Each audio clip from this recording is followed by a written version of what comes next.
dans cette vidéo, tu vas pouvoir apprendre à démontrer qu'un triangle est rectangle à l'aide de la formule de Pythagore.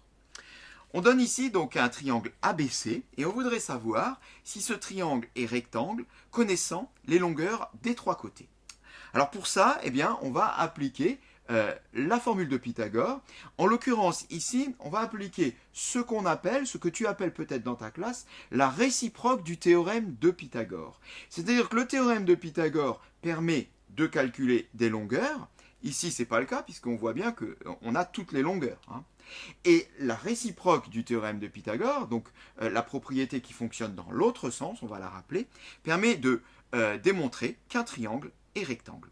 Alors rappelons déjà ce théorème qui nous dit que si jamais dans un triangle le carré de l'hypoténuse, donc la longueur de l'hypoténuse élevée au carré, est égal à la somme des carrés des deux autres côtés, donc je prends un des côtés, je l'élève au carré, je prends l'autre, je l'élève au carré, j'additionne, et je retrouve mon carré d'hypoténuse.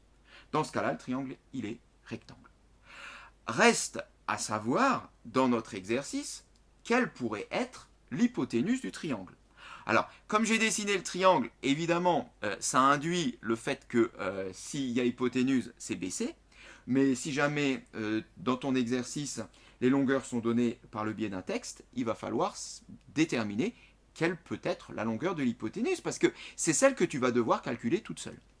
Eh bien, l'hypoténuse, s'il y a hypoténuse, si le triangle est effectivement rectangle, ça ne peut que être BC, car l'hypoténuse, dans un triangle, c'est toujours le plus grand côté. Donc, tu vas commencer par calculer tout seul le plus grand côté. Ce qui veut dire que si le triangle est rectangle, il est nécessairement rectangle en A. Forcément, parce que l'hypoténuse est le côté opposé à l'angle droit du triangle. Donc, on va démontrer ici que notre triangle ABC est rectangle en A. Et c'est pour ça qu'on va commencer par calculer tout seul BC au carré. Alors, d'une part, on va calculer BC au carré.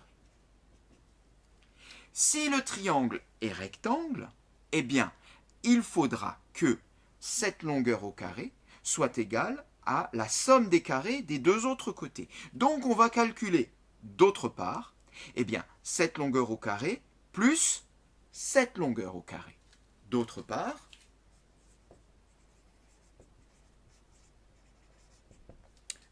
AB au carré plus AC au carré égale.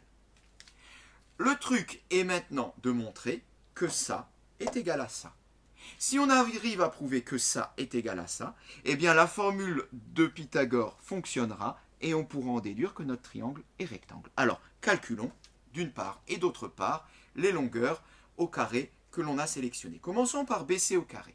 Alors, BC au carré, c'est 13 au carré. 13 au carré, attention, c'est pas 13 fois 2, mais 13 fois 13. Donc 13 fois 13, 169.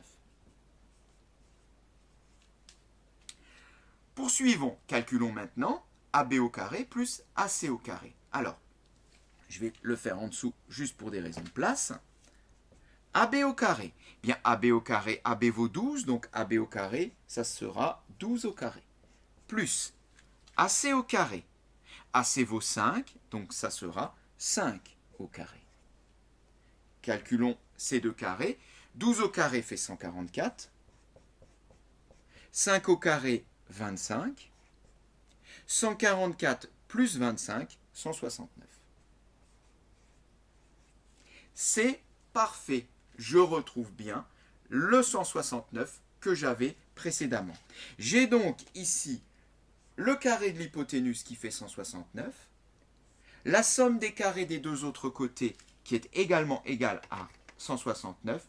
Je vais donc l'écrire, BC au carré est bien égal à AB au carré plus AC au carré. L'égalité de Pythagore est vérifiée. On peut donc en conclure que notre triangle est rectangle en A. Alors pour la fin, la rédaction va un petit peu dépendre de ce que tu as vu dans ta classe. Bien, moi je vais rédiger en utilisant le terme d'égalité de Pythagore, mais tu peux également utiliser le nom de réciproque du théorème de Pythagore, comme je l'ai dit tout à l'heure.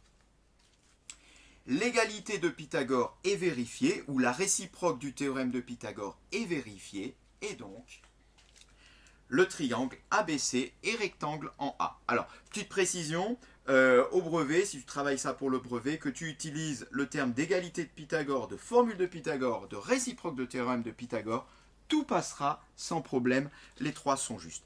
Voilà, cette séquence est terminée.